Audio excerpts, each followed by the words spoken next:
Hey y'all, this is TCA Gaming, and in this video I'm going to show you guys one of my PSA returns. Most of it is English Pokemon.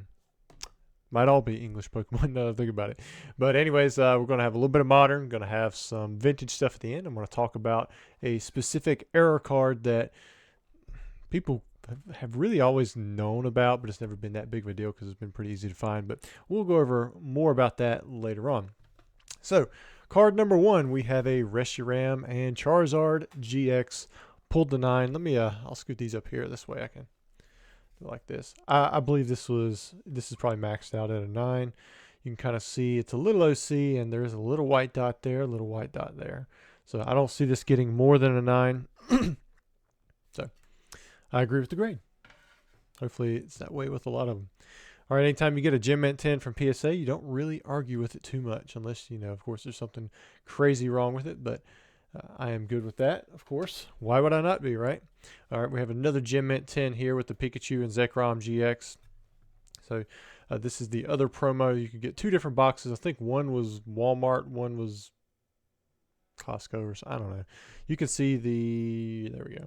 There's the Reshiram and Charizard GX box. These come out way, way late.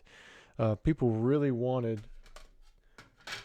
these boxes, but they didn't even come out in the Sun and Moon promo era. They were delayed so much because it happened right around COVID. When all that was hitting, there was a lot of production issues. And so when they did finally hit, people didn't really care about this box as much.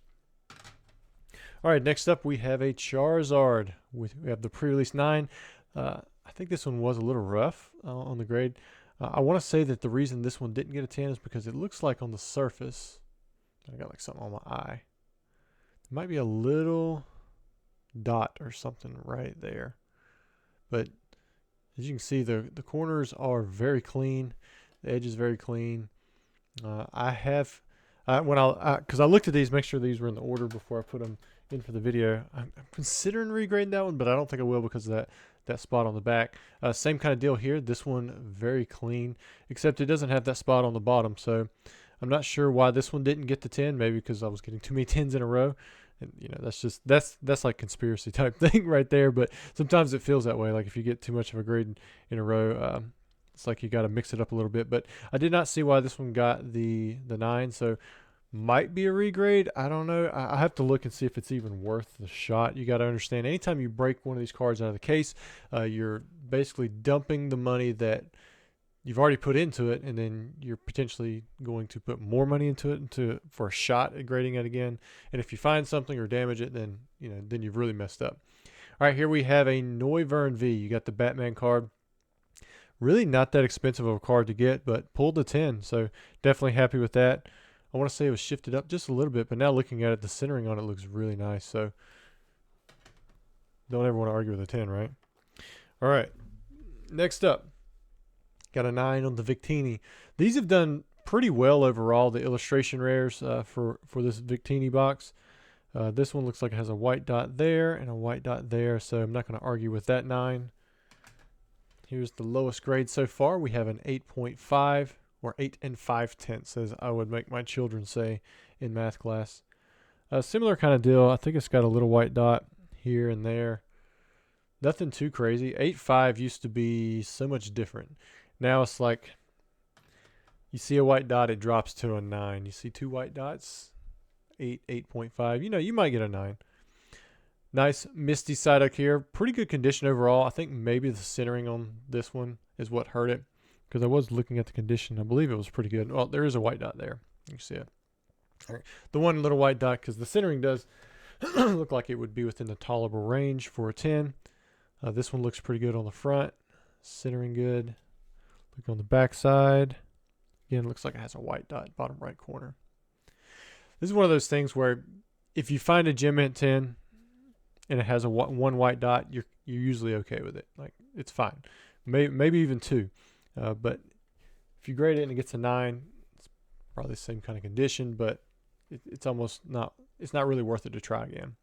Reuniclus, another card that has done so far pretty well overall for what I've graded anyways, and getting Gem Mint 10s. A lot of these cards come directly out of the blister in very good shape. You can see I got 3, 4, 5 10s in a row. I don't know if it's, I haven't even really checked prices on them lately. We'll put it over here. There we go. Got the telly, also doing the same thing. This is the white text sticker. 3 for 3, 4 for 4, 5 for 5. So I went 10 straight Gem Mint 10s. This Flareon, I could have swore when I sent this thing in, because I stopped sending in these Cosmos promos because they were not doing very well at PSA. But I was like, man, this one looks really nice, and it's still really good shape. Is that on the? It's just a little bit of dust there. What about right here? Is that a white dot? Nope, that was dust again. Very good shape. Definitely not a card where if you get a 9, you're losing money, but hopefully, I was hoping for the 10. It's not a big, 10 chase or anything like that, but I thought they looked really cool. Same thing with the Vaporeon. Thought it had a shot. Most anything you send into PSA now, even if it's in the bulk, you want to make sure that it has a shot, unless it's especially if it's modern. Team Rocket's Moltres EX. I really like seeing this one come back in a 10. Super nice looking card. One of my favorite modern artworks altogether. So as you guys can see, I've done really well so far. Only a handful of cards sub 10. Most of them I agree with. A couple might be a little iffy, but I think that's going to be the case. I've got a little bit of bias, right? Now, all of these we have, we've got some bird promos, and I'm going to talk about the label here in a minute. But these in general are very easy to grade, especially straight out of the sealed pack. I had several that I went through. I was going through my extras, trying to figure out what I want to set back in my personal collection to not touch for years on end, because I still had a box full of different, just a variety of promos I was slowly pulling out of, selling on eBay. You guys have seen some of that stuff on there. Some of these cards have actually ran out, and I do not offer them anymore. There's some of the cards that are going to soon be pulled as well.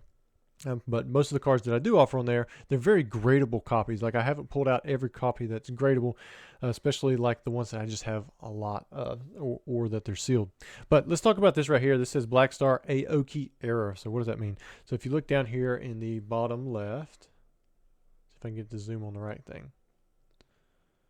Right there. It says Toshineo Aoki. That is not the illustrator. The illustrator is Naoyo Chimera. I'm not sure if I said that right. But if you look right here, so this is the two most common sealed versions for the legendary birds. Here we have the US theatrical release, and you can see that this is a Zapdos Toshineo Aoki. And I've got some sealed copies here that I've set back in my personal collection. And then right here, we have one that says Naoyo Chimera. Now, this isn't the Zapdos, but it goes for all three birds. I'm going to show you guys. I'll show you a Moltres here in a minute. This is the UK release. You can see right here where it says within the UK.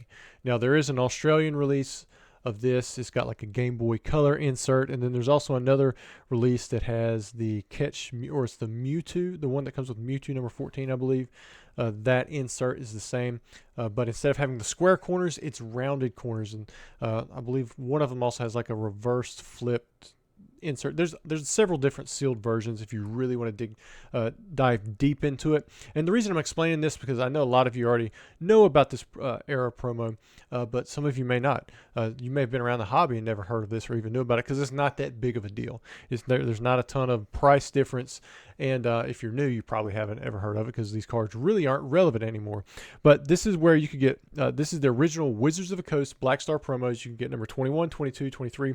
When you went to the movie, you get one of these promos. And yeah, for a while these were super cheap. There were big boxes of 600 or 1200 that you could get. A lot of these promos were $1 a piece. Now they've slowly snuck up to about $30 a piece or so, 20, 30 bucks.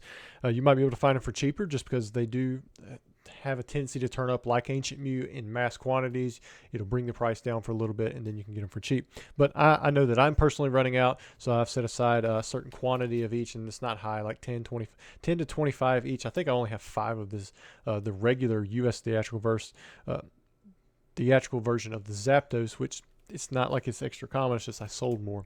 But anyways, this is that same version. You have the Aoki Era. So the Era version is from the US side, and then it was corrected on the UK plus Australian and pretty much any other release. It was just an error on the US side, and I believe it was released later on, and that's when it was corrected with the illustrator Naoyo Chimera. Probably more information than you'd ever want to know.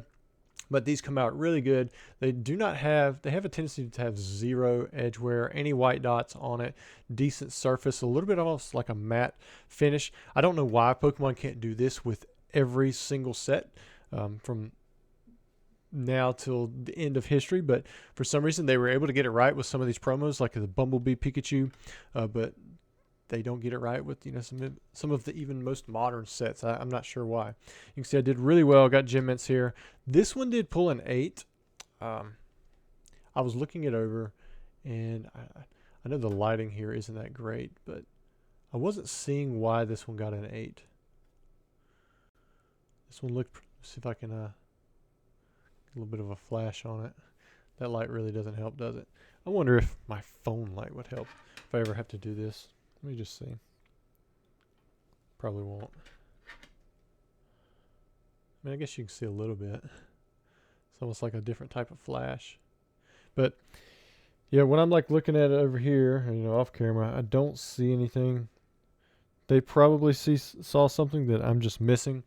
But anyways, bunch of 10s, 8, and then we get another 10, and then here we have a 9. Anytime you get a 9, it could be really anything. It could be centering or whatever. I mean, the centering looks good on this, but what they saw, I haven't seen it yet. I'll probably look it over one time, but it's not one of those cards where it's like, hey, there's a huge difference between the 10 and 9. Should I try it again? At least I don't think. I haven't sold these in a while. I had a bunch of the Articuno that were corrected. There was like a stack of a couple hundred that I got years ago. So for a while there, this one was artificially inflated for the corrected side to where I could sell it. The corrected cards usually go for a little bit more just because they're kind of a bit more scarce, and also not many people knew about it. So being over here in the States, we got, I would assume, a higher release of the cards because we had the release first, and because we just have more space, probably have more theaters. And then on top of that, I'm in the States, so I have better access than I would overseas. All right, so there's another 10. Got a 10. Got a 9 on this Articuno. And I'll go back and look at it, but I don't remember anything specific. Maybe there's a little something right there. I mean, it's so hard to see. Gem at 10, Gem at 10. You can see the grades were great, but again, all 3 of the birds have this same issue with the Aoki error, and then they all 3 have a corrected version. Got a 9 on this Moltres. There's a 10, 10, 10, and 10. I want to say that one of these, maybe it was that the 8 did have some kind of like mark on the back side there.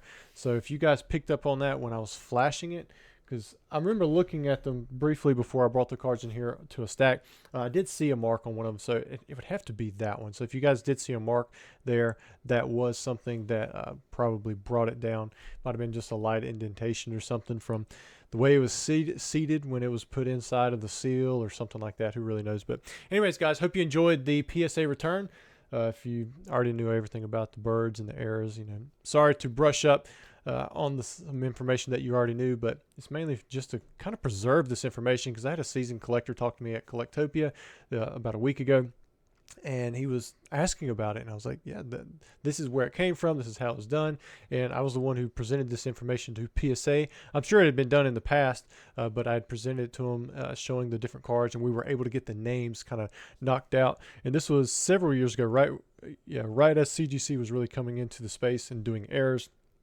PSA was starting to recognize errors more as well, especially since Pokemon was bringing them a whole lot more business. They were a lot more relevant, so they were definitely more open to recognizing the difference between hey, there's a whole different name on these cards. So I think this is something that we should probably designate, because they are essentially 2 different cards.